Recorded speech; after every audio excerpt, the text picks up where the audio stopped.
Hello, welcome everybody to our Zezowitz music-sponsored recorded interview with Brian Cox, band director at Central Bucks High School South. My name is Keith Hodgson. I'm Director of Music Education at the University of the Arts in Philadelphia, and also Director of Education for New Jersey for Zezowitz Music Company. I currently serve as the Eastern Division President for NAFME, and I spent the majority of my earlier career as a high school band director in New Jersey for 26 years. Brian, why don't you introduce yourself?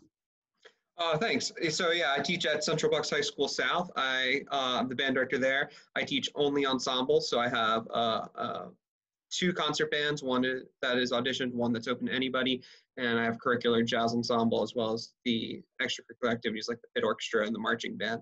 And I've been in this position, this is my 6th year teaching, and I've been in this position for 6 years. This is my first job out of college. And I also serve District 11 for PMEA as the president for Bucks and Montgomery counties, the Pennsylvania Music Educators Association. Great, thank you. So obviously we're all facing an unprecedented times here in our teaching careers and in our lives. The purpose of this interview is to share some ideas by your colleagues currently being tested in their online classrooms. Hopefully you will be inspired by their teaching and find some ideas to engage your own students. Brian, I'd like to begin by finding out what kind of direction, instructions that you were given, you and your faculty colleagues were given moving into online teaching last week when this all hit. Yeah, so Central Bucks had to close 5 buildings about 2 weeks ago, and that kind of seemed to be the start of it, or the catalyst in Pennsylvania. And from there, our district started sharing very quickly what their ideas were for this distance learning initiative if we had to go into it. It was always an if. All the teachers and administrators kind of said, well, it's more like a when, but our upper administration was like, this is going to be an if statement. So from there, we started getting a bunch of emails of what we can and can't do, and the district set up a website for us to access as teachers of all the different resources that we have. I know our tech department has done a great job of making sure that different resources that we always had available, but maybe a free version of it, they've reached out to those companies to try to get more access to us.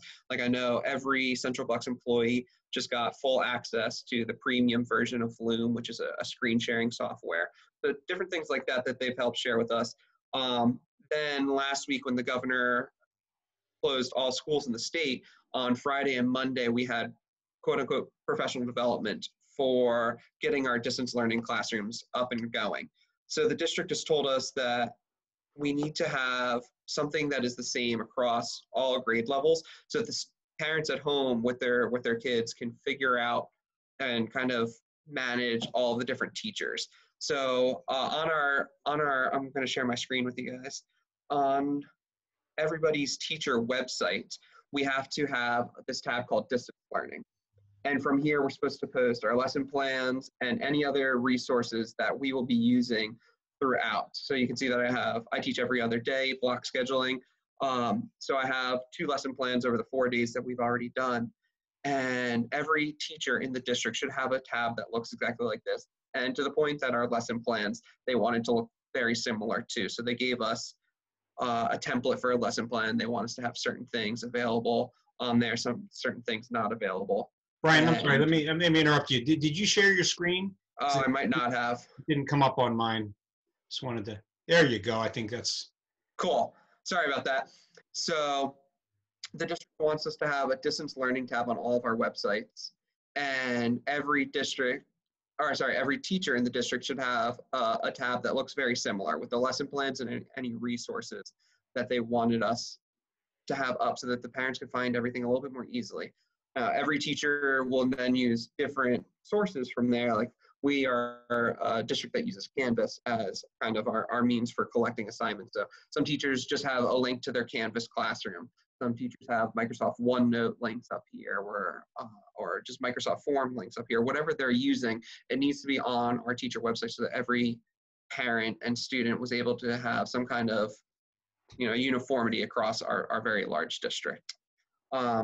So that was mostly the information we got. As we are getting into this, we've had different meetings set up, as in the tech department has given us different ways of finding new information. So I was in a meeting on Monday about how to use Microsoft Teams, which is very similar to Zoom, so that we could have larger class meetings via video and different things like that that we have available to us at the tech department, which is trying to get information out to us.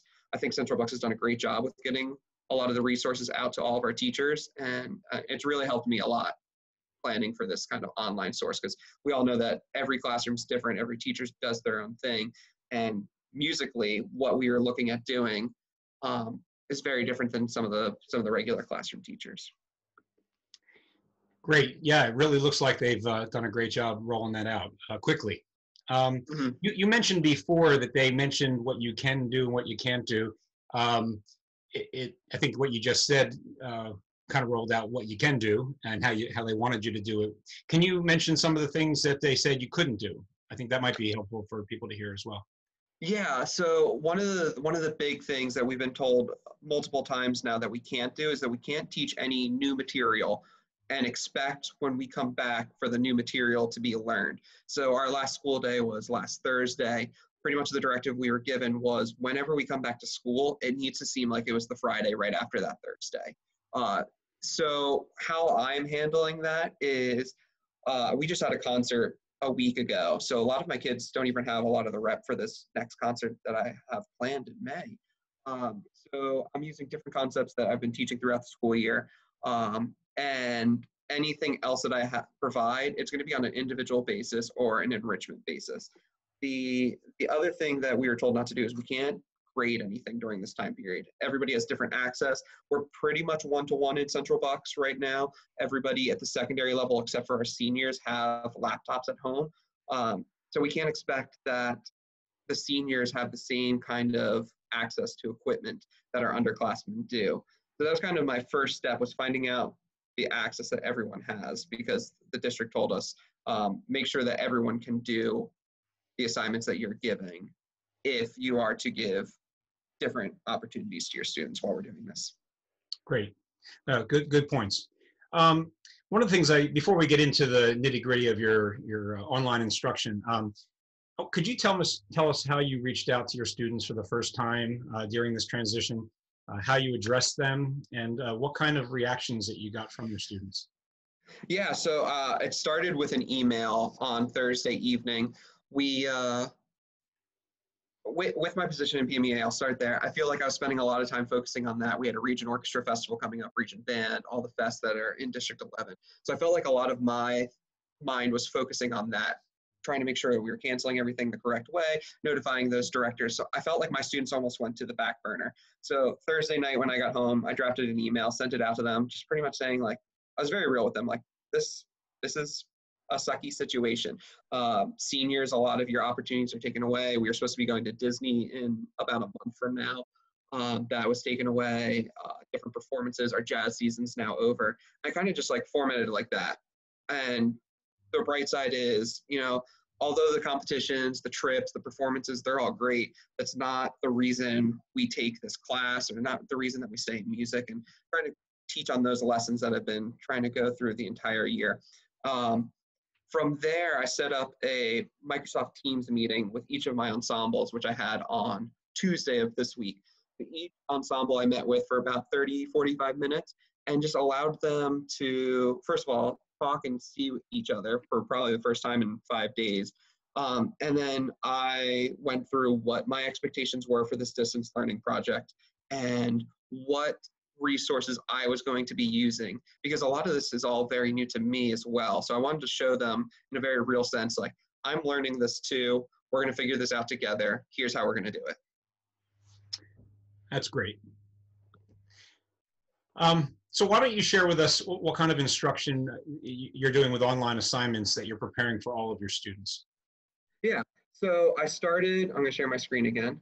I started with Microsoft Form, just kind of gathering information for how many students have instruments at home. And it was about a quarter of my ensemble did not have their instruments at home. Either percussionists that only have drumsticks and a pad, or kids that just forgot their instruments at school on the Thursday, even though I sent out reminders, neither here nor there. So I'm kind of trying to figure out, how am I going to reach all of that? So today's the first assignment, today and tomorrow, the first assignments I'm using that is at performance-based. And I used Sightreading Factory for everybody, and then we're going to use Smart Music a little bit as well, further on down. So this is the lesson plan that I have that's on my website for the next 2 days, and it just explains what they have to do. We were told to give about half of our teaching time as an assignment for these days and treat them like half days. So I typically get 90 minutes, or I get 90 minutes every other day. So classes are now 45 minutes long. So I am, for the most part, going to be using Sightreading Factory.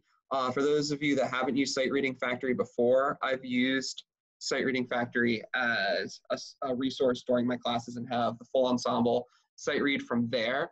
But it gives so many different options. All the instruments are up here. You can do rhythm only, so the kids that don't have instruments at home can do rhythm only. If a kid has a piano but not their saxophone, they can choose to do something like that. So I went in, I created my ensembles in here. I have my lower band and then my 2 auditioned ensembles in here, and the students had to enroll themselves into them. And I created an assignment. So I'm going to click on the symphonic band assignment real quick. I created all the parameters for them except for what instrument they play. I allowed them to pick that. But it's 8 measures long. It's what's considered a level 3 in Sightreading Factory for my top ensemble, and I did level 2 for my lower ensemble, which just picks different rhythms, more challenging leaps, or more technique involved in the different levels. And you can see 9 of my students in the symphonic band have already completed. I've graded all but 2 of them. So it goes in. They can do this on their phone. They can do this on their computers, but it brings them to the assignment and they can record themselves and send it back to me. If they don't like how it sounds, they can pick a new assignment. As you can see here, the number of attempts that some of these kids have done. But because it's sight reading, it gives them a whole new example. It doesn't allow them to re-record the example they've already played. So from here, if I just click on grade, you can see what this kid's example was. He's a percussionist. And if I click the play button, I can listen back. I can give a grade, even though I'm not supposed to. I've just been giving A's for everybody. And then I give the formative feedback here. So I can be like, oh, watch your pacing with the metronome. You're falling behind at certain points. You're stopping and restarting, even though the metronome keeps going. Things like that. Or great job, focus on this measure, or this type of technique next time. It allows me to give more feedback there. So that's the performance-based part of this lesson. I've also done, for this one, I gave them a quick little YouTube video. It's a funny little video about this guy singing Happy Birthday 5 different ways. And then every way that I'm going to check the feedback is through a Microsoft form. I want them to give some kind of reflection. So this was our reflection after the Teams meeting. And you see most of my kids have responded right now. I have about 130 kids in the concert band and symphonic band, so almost fully there. But this is a way for them to give questions. So I was able to go through here. Any kid that had questions, I was able to respond to and give it that way. Same thing with the current assignment now that they have, almost 30 kids have submitted it so far. And I could see what they were thinking about the sight reading. And if they have more questions, I can go from there. This is the way that I see myself going forward and gathering information from the kids each day. Different assignments. Sorry, go ahead. Fantastic. You want to do another assignment there? Yeah, I haven't gone too much further yet. Let's see if I can find Smart Music. I thought I had the tab open, but. Well, let's get into Smart Music in a moment. Okay. But what other, you were talking about, that reflection piece is great. What other assignments are you engaging your students in terms of them responding? Yeah. So like I said, not everyone has their instrument at home. So, the whole rhythmic part of Sightreading Factory is cool to a certain extent. So I want them to be listening more. And how can I then give them more different listening assignments? Am I still sharing my screen right now? Yes, you are. Okay. So different resources that we have available to us right now. For the next 2 weeks, the Metropolitan Opera, if you just go to their website, metopera.org, they are streaming videos of recently recorded operas for the next 2 weeks. It goes live at 7:30 each night, and it's up on their website until 3:30 the next day. So you can see what they did last night, and I can watch it until 3:30 today. So giving students that opportunity, like the first day was Carmen. And I watched that, and I know a couple of my students also did well. And this is a great opportunity, at least for the next 2 weeks. I don't know if they'll extend that, but it's while they're closed. The next one, which is one that I've used a little bit before, but it's expensive. This is the digital concert hall for the Berlin Philharmonic. I believe it's just digitalconcerthall.com. And it's typically a subscription that costs, I think it's like $200 a year or something like that. And they've given it out for free for 30 days up until the end of this month. You can sign up for your free 30 days. And I had all the students sign up for their free accounts because in here, it gives you a great resource of all fantastic recordings. You can pick by the conductor, composer, soloist, genre of the piece. So if I want them to listen to some Leonard Bernstein, I can assign them a different concert to listen to. So I'm thinking for one of my upcoming assignments that I'm going to have the kids listen to a movie or two from this recording with Carl Frankel, conducting and just giving feedback on that. Like there's a phenomenal saxophone player in it, especially it's a youth orchestra. So you got a lot of college and high school kids in that recording. So it might be more relatable to my students and listening to that. So those are more the performance-based, the listening stuff that I'm trying to assign. Different YouTube videos, like today I have a YouTube video out for the kids to watch. And something that's entertaining. I don't want it to waste their time. I know that these kids have a lot on their plate right now with their other classes and jobs and their home life. So I want it to continue their education, but not overwhelm them. Great. Wonderful. Brian, in our previous discussion, you mentioned some ways in which you wanted to reach out to some of your more advanced students. Could you share some of those ideas? Yeah, so Smart Music is also giving out free subscriptions till the end of the school year or end of June, something like that. So I signed up our program to get accounts for all of our students that way too. And this is definitely what I'm going to be using for kids that want to go further. I have a euphonium player that was supposed to be in region band in 2 weeks and was really looking forward to trying to advance himself to all state. This kid practices hours upon hours each day. And I have a bunch of kids that are going to want more than just a sight reading factory example or a listening example. So I'm going to be using Smart Music, and I set my classes up in Smart Music. If I can share my screen again. So in Smart Music, I set up my 3 ensembles again, and you can see some of the assignments that I did. Like one kid asked for Cut and Run by Gordon Goodwin in the jazz ensemble. He just wants to play it. The kid's always been playing it for like the last 3 years. He steals it from my library and then tries to learn all the parts. So I was able to give him specifically the tenor sax part for Cut and Run, so he can learn it. For my symphonic band, I assigned everybody just Holst's First Suite and the second movement of Kingfisher's Catch Fire. Let's see if this loads.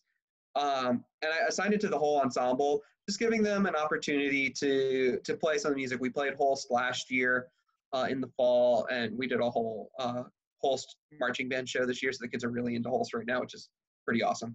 And then we played John Mackey earlier this year, so I figured another John Mackey piece would be pretty cool. And just giving them an opportunity to keep playing. For my jazz ensemble, I assigned this Blues in F, Jazz Essentials. It's just a method book to help improv. Something that is a little bit more challenging to teach when you have the full ensemble in front of you. Now I have this opportunity where they're all practicing as individuals, and that ensemble, those kids typically want more and more material as quickly as possible. Something like this where I can give them a concept to work on, and I can give them feedback on. They can record multiple times the backing tracks and just try different ideas without having 19 other kids judge them while they're trying to do it in front of the whole class. So I think I'm going to be using this more with my top ensembles, but the way to assign to individuals or to the entire class has made Smart Music kind of my way of giving different enrichment opportunities to those kids that want a little bit extra. Great. So often as teachers, we're encouraging our students to do things out of their comfort zone. How do you see yourself stepping out of your comfort zone in this transitional teaching time? It's crazy. It's like I'm responding to kids today with their questions about the sight reading factory example. And some of it's like, I have to look into that. I don't know the answer to that question. I'm very much outside of my comfort zone for this. Like I said, I've used Sight Reading Factory before, but the whole assignment feature on that is new to me. Smart Music's completely new to me. and making sure that I'm available to answer the questions to my students. And I try to get there as quick as possible, because if they're focusing on band for the next half hour and they ask me a question, I want to try to answer it within that half hour and try to be there for them. So I'm enjoying the process of learning all this new information that's out there. But I think the part of all this that I'm extremely grateful for is seeing all of my colleagues going through the same thing. It sounds kind of mean, but just going on social media and seeing what other band directors are trying to do. In my own school, my orchestra colleague, he's done a lot through OneNote, and we've always joked when new technology comes out, we're just like, oh, what is that supposed to do? And the district's really trying to push us to go to it. And he's just really embraced this idea of using Microsoft OneNote to get his students to practice and give feedback to them. So seeing everybody outside of their comfort zone has made me feel a little bit better about being outside of mine as well, and just trying to tackle new things. Thank you for that, Brian. That's awesome. I'd like to know what thoughts you might have long-term. Where do you see this interaction with your students going?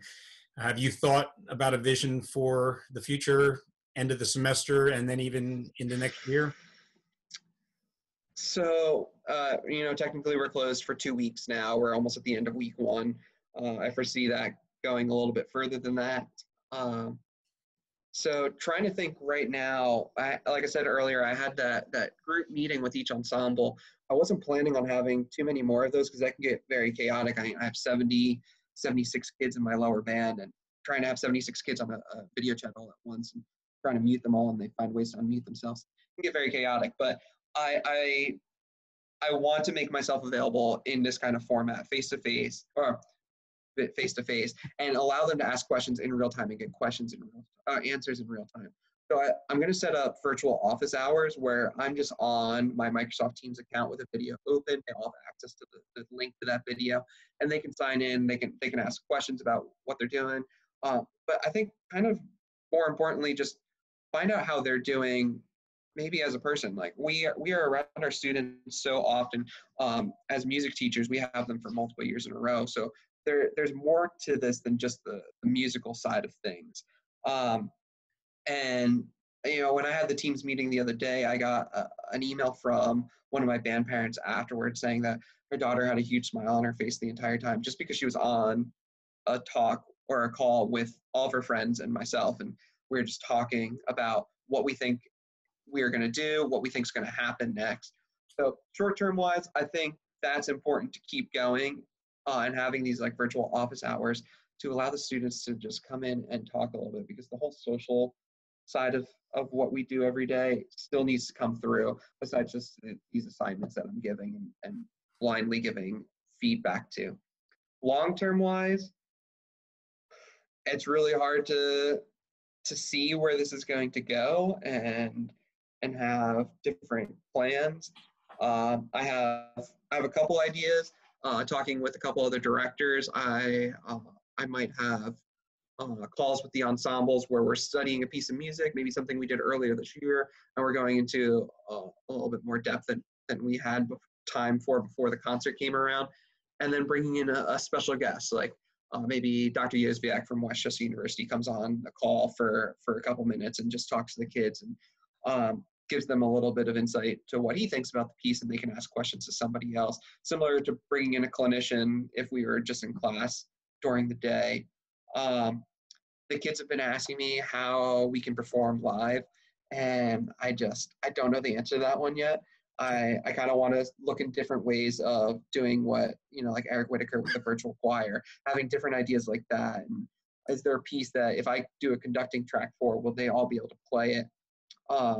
And I think ideas like that will really help. And I'm using the students a little bit too for those suggestions. But I think if this were to go more long-term, possibly to even the end of the school year, I want to be able to produce something that I could post to our social media accounts, especially for everybody to see besides just the kids that were involved. That, ensembles are still happening. These kids are doing something pretty special, even though they're all in their own homes. But, there's a lot of unknowns out there, and I don't know where this is all going to go.